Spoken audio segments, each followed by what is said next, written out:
Hello everyone, कैसे हैं आप सब। एक बार पुनः शिव कोचिंग क्लासेस पर स्वागत है। उम्मीद करता हूं आप सब अच्छे होंगे, मस्त होंगे, बेहतर होंगे, आपकी पढ़ाई बेहतर चल रही होगी। क्लास 12 केमिस्ट्री एनसीईआरटी में आपका चैप्टर 6 चल रहा है बच्चों, जिसमें हम आज बात करेंगे हैलो एल्केन बनाने की विधियां। बच्चों, हैलो एल्केन की रासायनिक अभिक्रिया और बनाने की विधि से ही क्वेश्चन पूछे जाते हैं।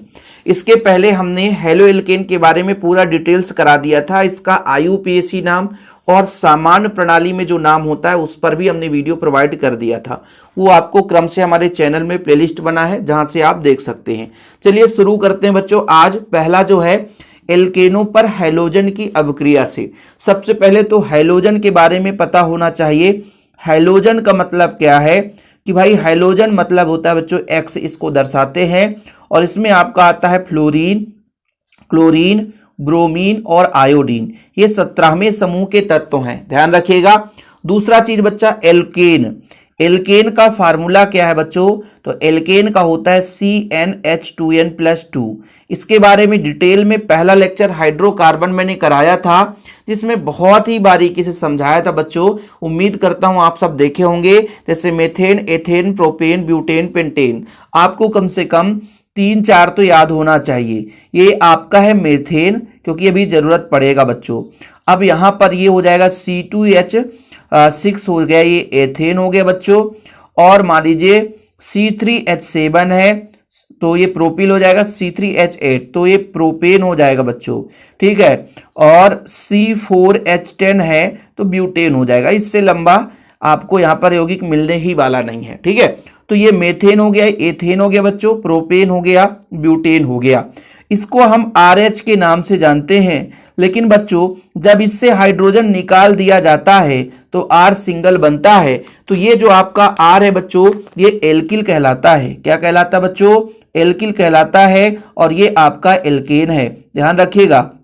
और H को निकाल कर जैसे एल्किल बना, अब इसी एल्किल में यदि X जोड़ दें बच्चों तो ये बन जाता है हैलो एल्केन। क्या बन जाता है बच्चों? Haloalkane. मतलब ये सिंपल है, हम किसी से भी हैलो एल्केन बनाएंगे तो उसमें आपका एल्केन वाला एल्किल ग्रुप होना चाहिए और हैलोजन परमाणु होना चाहिए। ध्यान ये रखना है कि एल्किल कहलाता क्या है कि जब एल्केन से एक हाइड्रोजन की कमी हो जाए तो एल्किल ग्रुप बन जाता है। ठीक बच्चों, बेसिक है यार, जो चीज हमें बताना चाहिए वो बताते हैं। क्यों? क्योंकि आपको ऐसा डाउट ना लगे कि ये हमें समझ में नहीं आएगा। क्यों? क्योंकि भाई साहब जब आप बेसिक ही क्लियर कर लोगे तो कोई भी रासायनिक अभिक्रिया आसानी से बनेगा। पहला जो आप पढ़ने वाले हैं एल्केनों पर हैलोजन की अभिक्रिया से। हैलोजन अम्ल अलग है बच्चों। जैसे मान लीजिए आपका HCl है, HBr है, HF है, हाइड्रोजन। और जब हैलोजन परमाणु क्रिया करके यौगिक बनाते हैं तो हैलोजन अम्ल होते हैं। लेकिन यहाँ पर हैलोजन की क्रिया से हम करा रहे हैं। अभी हैलोजन अम्ल आगे हम पढ़ेंगे, अभी यहाँ पे हम हैलोजन की क्रिया करा रहे हैं। तो हैलोजन की एल्केन से क्रिया कराएंगे। एल्केन का सिंपल फार्मूला है RH बच्चों। क्या है? RH। इस पर हम क्या कराएंगे? X2। X का मतलब होता है हैलोजन परमाणु। सिंपल बच्चों, इसको हम सनलाइट के उपस्थिति में कराते हैं। सनलाइट के उपस्थिति में कराते हैं, सूर्य के प्रकाश की उपस्थिति में। तो सिंपल है बच्चों, इसके दो भाग टूटेंगे। जो R है और यहां से एक X यहां पे जुड़ जाएगा, और जो बचेगा बच्चों H है वो आपका X के साथ जुड़ेगा, HX होता है।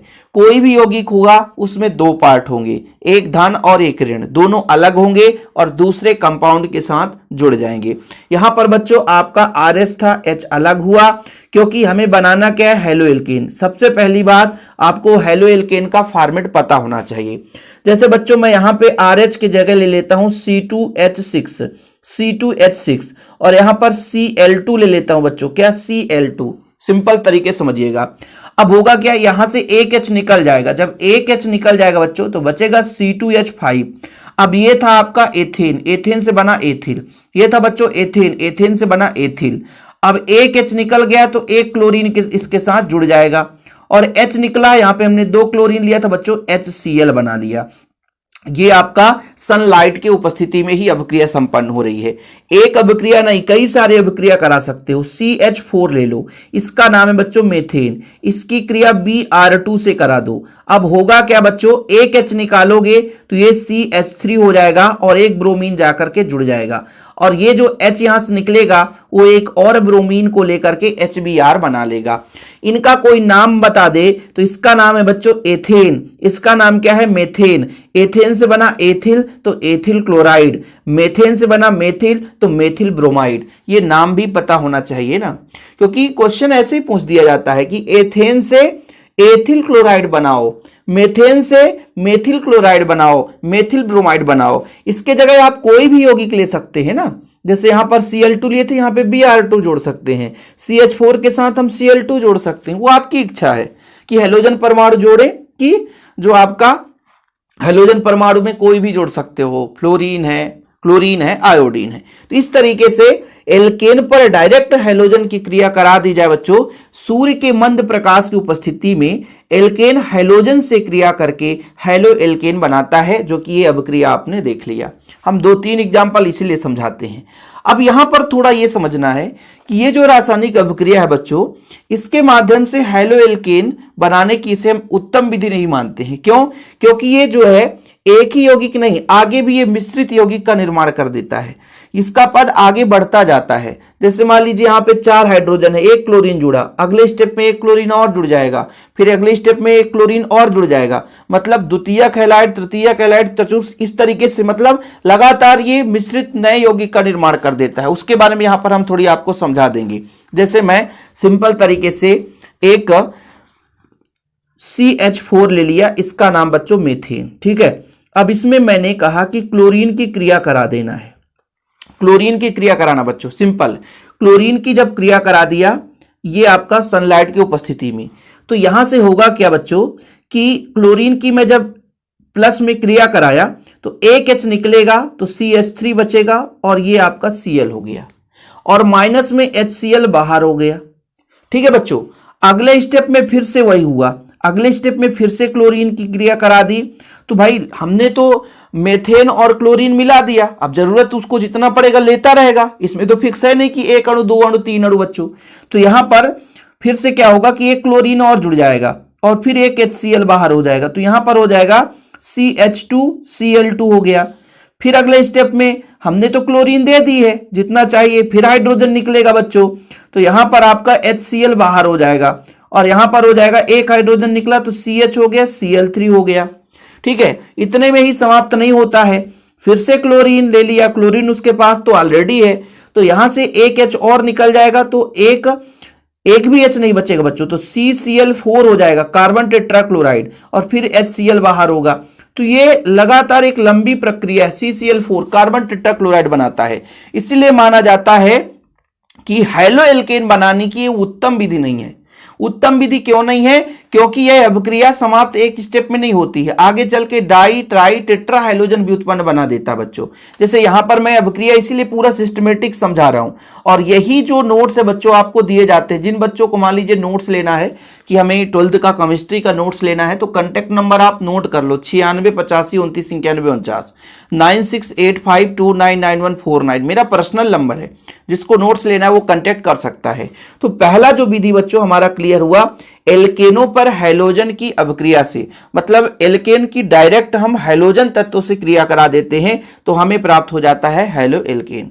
अब इस अभिक्रिया को 1-2 बार प्रैक्टिस करोगे, रिवीजन करोगे तो क्लियर हो जाएगा। दूसरा अभिक्रिया है हमारा बच्चों, एल्कीन में हैलोजन अम्ल का योग कराएंगे। अब इसमें देखो हैलोजन अम्ल हमने आपको शुरू में ही बता दिया था, हैलोजन अम्ल है क्या, फिर से एक बार बता दो सर। चलो थोड़ा सा देखो बच्चों, जैसे हाइड्रोजन है वो क्लोरीन से क्रिया कर लिया, हाइड्रोजन है फ्लोरीन से, हाइड्रोजन है ब्रोमीन से, हाइड्रोजन है आयोडीन से, ये सारे के सारे हैं बच्चों हैलोजन अम्ल। क्या है? हैलोजन अम्ल। याद रखिएगा ये हैलोजन अम्ल है, ये हैलोजन अम्ल बच्चों।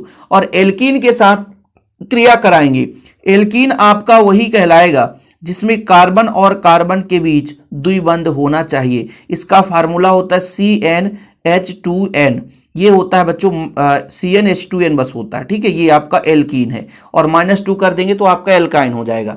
तो इस एल्कीन के साथ इन हैलोजन अम्लों की क्रिया कराएंगे, तो जब द्विबंध युक्त कार्बनिक यौगिक में हैलोजन अम्ल की क्रिया कराई जाती है तो उसका एक नियम होता है, जिस नियम का नाम बच्चों मार्कोनिकॉफ का नियम। मार्कोनिकॉफ का नियम क्या कहता है कि द्विबंध युक्त हम कार्बनिक यौगिक लेंगे, ठीक है, द्विबंध युक्त हम कार्बनिक यौगिक लेंगे तो भाई साहब हैलोजन अम्ल की क्रिया कराएंगे, तो हैलोजन अम्ल का ऋणात्मक भाग उस कार्बन से जुड़ेगा जहां पर हाइड्रोजन की संख्या कम होगी। बहुत ही सिंपल है, इसको आप थोड़ा समझिएगा। मार्कोनिकाफ का नियम क्या कहता है? मैंने कहा बच्चों कि एक मेरे पास है CH, यहां पर 3 कर दूं और CH कर दूं, डबल बॉन्ड CH2 कर दूं। हर कार्बन की वैलेंसी 4 होती है, उस आधार पर हम कोई भी यौगिक ले सकते हैं। अब यहां पर हाइड्रोजन की संख्या 3 क्यों जोड़ा? क्योंकि कार्बन एक बंध बनाया, 3 हाइड्रोजन तो 4 हो गया। यहां पर 3 बंध है, 2 और 1 3 और 1 हाइड्रोजन हो गया। इस कार्बन तीसरे कार्बन में देखो 2 हाइड्रोजन 2 बंध तो 4 हो गया। टोटल बंध बनाने की क्षमता 4 होती है। इस पर जब हम हैलोजन अम्ल की क्रिया कराते हैं बच्चों, जैसे HCl है, तो मार्कोनिकाफ ने यह बताया कि जब हम हैलोजन अम्ल की क्रिया द्विबंध युक्त कार्बनिक यौगिक से कराते हैं, एल्कीन से कराते हैं। ठीक है, हैलोजन अम्ल की क्रिया है ना, हैलोजन अम्ल की क्रिया किससे? द्विबंध युक्त कार्बनिक यौगिक या एल्कीन से कराते हैं बच्चों। तो यहां पर का जो ऋणात्मक भाग है, हैलोजन अम्ल का ऋणात्मक भाग उस कार्बन से जुड़ेगा, द्विबंध युक्त उस कार्बन, इससे जुड़ नहीं सकता है। ये जो द्विबंध है यही हटेगा, तो द्विबंध युक्त उस कार्बन से जुड़ेगा जहां पर हाइड्रोजन की संख्या कम होगी। मतलब बच्चों ये जो Cl है इसके साथ जुड़ जाएगा, तो CH3 था, CH हो गया, Cl जुड़ गया।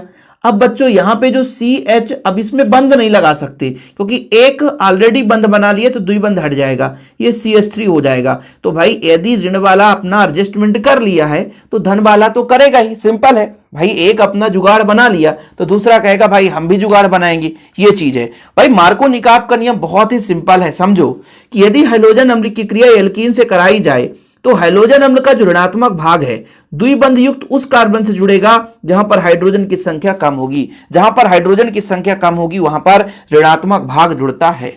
यही है बच्चों मार्कोनिकाफ का नियम। तो यहां पर आप देख लो कि जब हैलोजन अम्ल की क्रिया एल्कीन से कराई जाती है, ये अम्ल काट दो, एल्कीन से कराई जाती है तो हैलोजन अम्ल का ऋणात्मक भाग द्विबंध युक्त उस कार्बन से जुड़ता है, द्विबंध युक्त उस कार्बन से जुड़ता है जिस कार्बन पर हाइड्रोजन परमाणु की संख्या सबसे कम है। मतलब मेरे कहने का तात्पर्य हुआ, जैसे HBr है, Br आपका ऋणात्मक है, तो ये Br उस कार्बन से जुड़ेगा जहां पर हाइड्रोजन की संख्या कम है बच्चों, तो ये आपका जुड़ गया। और भी एग्जांपल, जैसे यहां पर आपका CH3 है और ये CH है, डबल बॉन्ड CH2 है, मेथ एथ प्रोपीन है बच्चों, ये इसकी क्रिया HBr, इसका ऋणात्मक भाग ये है, तो ऋणात्मक भाग उस कार्बन से जुड़ेगा जहां पर हाइड्रोजन की संख्या कम है, तो ये आपका CH हो गया, Br यहां पे जुड़ गया। अब कहोगे सर ये बंद क्यों हट गया? बंद हटने का तात्पर्य है कार्बन की वैलेंसी 4 होती है, जब 3 बंद हो गया और एक हाइड्रोजन है तो फिर यहां से बंद ऑलरेडी हटाना पड़ेगा, क्योंकि यहां पर पहले 3 बंद थे, अब ये ब्रोमीन जुड़ गया तो एक बंद जो है ब्रोमीन के साथ हो गया, इसलिए बच्चों हमने यहां पे द्विबंध हटा दिया। द्विबंध, एकल बंध, त्रिबंध, ये सब कार्बन की वैलेंसी के आधार पर होती है। यदि कार्बन की जहां पे वैलेंसी बच्चों कंप्लीट है 4, तो फिर वहां पर आगे का बंध बनाने की जरूरत नहीं है। तो ये मार्कोनिकाफ वाला चीज समझ में आ गया होगा कि एल्कीन पर हैलोजन अम्ल की क्रिया से हैलोएल्केन बनाई जा सकती है। अब दूसरा चीज ये है, इसके विपरीत भी एक नियम है, इसके उल्टा एक नियम ये है जिसे हम बोलते हैं बच्चों पराक्साइड प्रभाव या खरास प्रभाव। पराक्साइड प्रभाव या खरास प्रभाव, उसमें होता क्या है कि ऋणात्मक भाग जिस कार्बन में हाइड्रोजन की अधिक संख्या उससे जुड़ जाता है। तो जब पराक्साइडों की उपस्थिति में, पराक्साइड जैसे बेंजाइल पराक्साइड की उपस्थिति में एल्कीन की क्रिया हैलोजन अम्ल से कराई जाती है तो हैलोजन अम्ल का योग मार्कोनिकाफ के विपरीत हो जाता है। विपरीत मार्कोनिकाफ का नियम कहते हैं, पराक्साइड प्रभाव कहते हैं या खरास प्रभाव कहते हैं। कभी कभार क्वेश्चन पूछा गया है पराक्साइड प्रभाव क्या है। जब मार्कोनिकाफ का विपरीत इसीलिए बोला जाता बच्चों कि यहां पे अभी मार्कोनिकाफ में क्या था कि ब्रोमीन किसके साथ जुड़ता है जिसमें हाइड्रोजन कम है, लेकिन विपरीत में हो जाएगा कि ब्रोमीन उसके साथ जुड़ेगा जहां पर हाइड्रोजन की संख्या अधिक है। अब यहां पर एग्जांपल समझना, इसी को हम समझेंगे। CH3 है बच्चों, सिंगल बॉन्ड CH है, डबल बॉन्ड CH2 है। विपरीत मार्कोनिकाफ में क्या हो जाएगा कि जो ऋणात्मक भाग है उस कार्बन से जुड़ेगा जहां पर हाइड्रोजन की संख्या अधिक है। तो इस बार ये आपका CH3 है, तो यहां पे CH के जगह CH2 हो जाएगा क्योंकि हाइड्रोजन आके जुड़ेगा ही, और यहां पर सिंगल बॉन्ड करके CH2 फिर Br कर दो, बस ये आपका विपरीत मार्कोनिकाफ का नियम है बच्चों, जिसे खराश प्रभाव या पराक्साइड प्रभाव के नाम से जानते हैं। ठीक है, ये आपका बेंजाइल पराक्साइड है, इसकी उपस्थिति में अभिक्रिया होती है, जो कि वेरी वेरी वेरी इंपॉर्टेंट है बच्चों। थोड़ा सा समय लगेगा लेकिन रासायनिक अभिक्रिया पूरा कंप्लीट कराएंगे। और ये जो अगला है बच्चों हुंस-रीडिकर अभिक्रिया, दिस इज ये वेरी वेरी वेरी इंपॉर्टेंट है। आप लोग इसको देखें, पूरा का पूरा इसको समझा के ही जाऊंगा। अब बच्चों यदि आपको हुंस-रीडिकर समझना है तो उसके पहले आपको बसीय अम्ल समझना होगा, और बसीय अम्ल से जो लवण बनता है उसको समझना होगा। तो चूंकि आप 11th क्लास में पढ़े होंगे कि यदि कार्बोक्सिलिक अम्ल का पहचान क्या होता है, यदि किसी एल्किल ग्रुप के साथ COOH जुड़ा है, जिसे हम कार्बोक्सिलिक अम्ल के नाम से जानते हैं, तो यही है बच्चों आपका बसीय अम्ल। अब इससे यदि हाइड्रोजन निकाल दिया जाए, बच्चों, हाइड्रोजन को माइनस कर दिया जाए और किसी क्षार को जोड़ दिया जाए, तो COO, जैसे मैं यहां पे सिल्वर जोड़ दूं तो ये आपका हो जाएगा सिल्वर। ये सिल्वर का बसीय लवण हो गया। आर का मतलब एल्किल ग्रुप, एल्किल मतलब जैसे CH3 जिसे मेथिल बोलते हैं, C2H5 जिसे हम एथिल बोलते हैं। ठीक है बच्चों, C3H7 जिसे हम प्रोपिल बोलते हैं, ये एल्किल ग्रुप है। COOH आपका कार्बोक्सिलिक अम्ल है, कार्बोक्सिलिक अम्ल का समूह है। अब बच्चों यहां से H को हमने निकाला और H के जगह किसी हम यहां पर अन्य, जैसे सिल्वर का लवण बनाना चाहते हो, सिल्वर को हमने जोड़ दिया। सोडियम का हम लवण बनाएंगे तो सोडियम को जोड़ देंगे, तो ये आपका बच्चों एक लवण की तरह कार्य करने लग जाता है।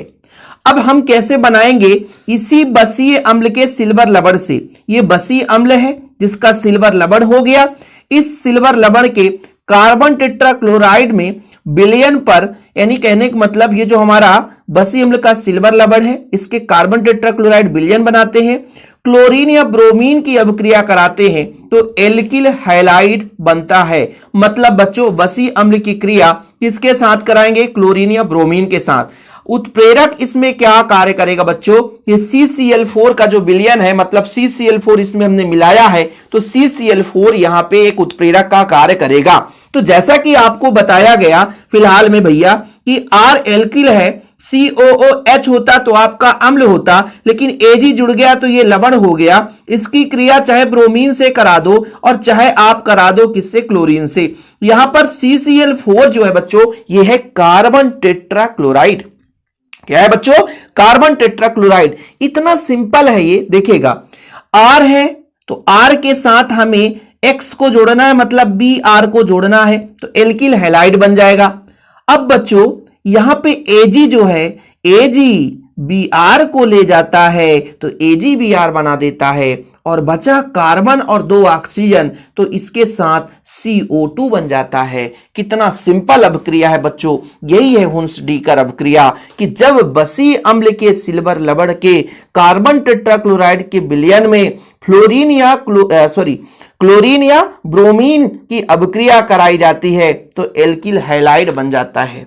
क्या बन जाता है बच्चों, एल्किल हैलाइड बन जाता है। बिल्कुल सिंपल है। अब इसके जगह सर कोई एग्जांपल ले लो, जैसे R के जगह मैं जोड़ता हूं C2H5 और यह है बच्चों COOAG, इसके साथ हम ब्रोमीन की क्रिया कराते हैं, और किसके उपस्थिति में, कार्बन टेट्राक्लोराइड की उपस्थिति में।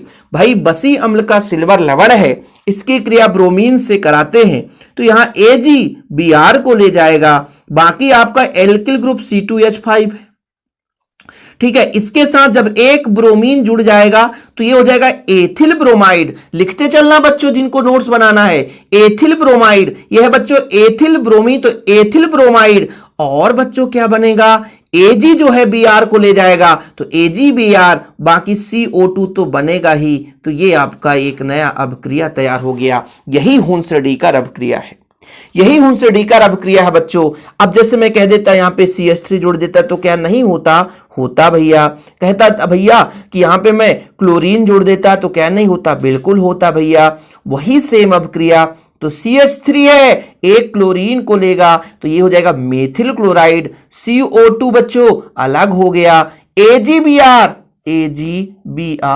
ये लो भाई साहब, आपका हुंस-रीडिकर अभिक्रिया क्लियर हो गया। सीधा नाम से अभिक्रिया पूछा जाएगा, इसमें कभी बहकावे नहीं आता, सीधा बोलेगा भैया आपको हुंस-रीडिकर अभिक्रिया को समझाइए।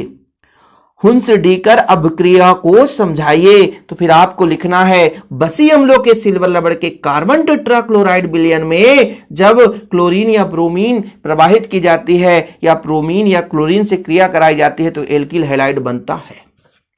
बिल्कुल सिंपल है। अब ये जो अभिक्रिया है फिंकलेस्टीन अभिक्रिया हैलाइड विनिमय से, हालांकि ये अभिक्रिया बहुत ज्यादा नहीं पूछा गया है, लेकिन बच्चों 5-6 साल में एक केवल पेपर में एक बार क्वेश्चन पूछा गया है, इसलिए इसे कराना जरूरी है। फिंकलेस्टीन अभिक्रिया कभी कभी त्रैमासिक अर्धवार्षिक में यहां से क्वेश्चन आ जाता है। फिंकलेस्टीन अभिक्रिया है बच्चों हैलाइड विनिमय, हैलोजन को हटाकर हैलोजन को ही जोड़ना है, समझिएगा, हैलोजन को हटाकर हैलोजन को ही जोड़ना है, तो आपका होता है फिंकलेस्टीन अभिक्रिया। अब जैसे यहां पर एक आध दो एग्जाम्पल आप लोग समझोगे। हमने कहा भाई कि हैलोजन परमाणु को हटाना है और हैलोजन को ही जोड़ना है, तो भाई एल्किल हैलाइड का ही हम कोई उपयोग कर सकते हैं, क्योंकि भाई हैलोजन हटाएंगे मतलब एक प्रकार से यहां पर यह हुआ कि एल्किल हैलाइड को एल्किल हैलाइड में ही बदलना है। जैसे मैं RX कह दिया बच्चों, RX हो गया, ठीक है। इसकी क्रिया किसी ऐसे यौगिक से कराओ जिसमें आपका हैलोजन परमाणु हो, जैसे NaI से कराता हूं तो Na जा करके इस X को उठा ले जाएगा तो NaX बना लेगा और बच्चों I जो है R के साथ जुड़ जाएगा। तो ये हो गया हैलाइड विनिमय, मतलब हैलोजन परमाणु के द्वारा हैलोजन परमाणु को ही हटाया गया। जैसे यहां पर R के जगह C2H5 आप जोड़ दो और X के जगह मतलब क्लोरीन जोड़ दो, इसकी क्रिया सोडियम आयोडाइड से करा दो। अब होगा क्या, Na जो है प्रबल धन विद्युती है, ये क्लोरीन को लेकर भगा ले जाएगा तुझे मैं डोली से, तो भाई आयोडीन यहां पे जुड़ जाएगा, NaCl हो जाएगा, ठीक है। ऐसे ही बच्चों एक आध एग्जाम्पल और दे सकते हो, जैसे C2H5Br है, इनका नाम तो बन जाएगा ना एथिल क्लोराइड, इसका नाम है एथिल ब्रोमाइड, ठीक है बच्चों। इसकी क्रिया आप करा दो NaI से, तो NaBr को ले जाएगा तो C2H5I बनाएगा और NaBr हो गया। बताया ना, ये जो अभिक्रिया है बहुत कम बार पूछा गया है। एल्किल क्लोराइड या एल्किल ब्रोमाइड की अभिक्रिया एसीटोन या मेथेनॉल की उपस्थिति में सोडियम आयोडाइड से कराते हैं तो एल्किल आयोडाइड बनता है बच्चों, जिसे मैंने आपको समझा दिया। बाकी इसको ज्यादा आप फोकस नहीं करोगे तो भी चल जाएगा, ठीक है। अब लास्ट जो है बच्चों वो है आपके एल्कोहल से, ठीक है। एल्कोहल से पढ़ना है, इसमें आपको थोड़ा सा ध्यान देना है, क्योंकि अभी ये जो अभिक्रिया बच्चों आपको लगेगा थोड़ा आसान है, इसको ना पढ़ें कोई दिक्कत नहीं आएगा, लेकिन मैं आपको बता दूं कि ये वाली अभिक्रिया बाद में आप एल्कोहल के रासायनिक अभिक्रिया में पढ़ोगे, इसलिए ये जो अभिक्रिया है 2 बार मिलने वाला है, इसलिए इसको आपको थोड़ा सा बारीकी से समझना है। तो पहला जो एल्कोहल का अभिक्रिया है बच्चों, एल्कोहल पर हैलोजन अम्ल, स्टार्टिंग में ही मैंने हैलोजन अम्ल बताया था कि जब हाइड्रोजन परमाणु से क्रिया करता है, जब हाइड्रोजन परमाणु हैलोजन परमाणु से क्रिया करता है तो हैलोजन अम्ल बनाता है बच्चों। क्या बनाता है? हैलोजन अम्ल। इसके जगह मैंने कहा HCl हो सकता है, HF हो सकता है, HBr हो सकता है, HI हो सकता है, ये सारे के सारे क्या है बच्चों? हैलोजन अम्ल। अब ये एल्कोहल का पहचान क्या है? एल्कोहल का पहचान है बच्चों, यदि आपके पास एल्किल ग्रुप है उसमें OH जोड़ दो तो ये आपका एल्कोहल होता है। ये आपका क्या हो गया बच्चों? एल्कोहल। मतलब एल्किल ग्रुप के साथ OH जुड़ा रहता है तो ये आपका एल्कोहल होता है। अब इस एल्कोहल में देखिएगा ना, इस एल्कोहल में मैं HX की क्रिया करा दूं तो कितना सिंपल तरीके से बनेगा। भाई बना क्या रहे हो? Halo alkane. अच्छा, हेलो एल्केन में एक तो एल्किल ग्रुप होता है सर और एक हाइड्रोजन, तो इस हाइड्रोजन को जोड़ दो, बचा क्या? H और OH, तो ये क्या बना सकता है? H2O। कितना सिंपल है। अब मैं कह दूं कि ये ROH है, इसके जगह मैं जोड़ दूं C2H5OH, ठीक है, और इसके जगह HCl जोड़ दूं तो ये जो C2H5 है ये है एथिल बच्चों। क्या है? एथिल। और क्लोरीन को ले लेगा तो एथिल क्लोराइड और बाद में H2O तो मान लीजिए बना ही देगा, पानी तो बना ही देगा। भाई मैं क्या कह रहा हूं, C2H5 क्या है? एथिल है। एथिल है, ये जब हाइड्रोजन परमाणु के साथ जुड़ेगा तभी तो ये हेलो एल्केन बनाएगा। हाइड्रोजन परमाणु के साथ नहीं जुड़ेगा तो हैलो एल्केन नहीं बनाएगा। ये अभिक्रिया होती किसके उपस्थिति में है? H2SO4 के उपस्थिति में होता है। H2SO4 के उपस्थिति में होता है। ये अभी पढ़ रहे हो बच्चों हैलो एल्केन बनाने में।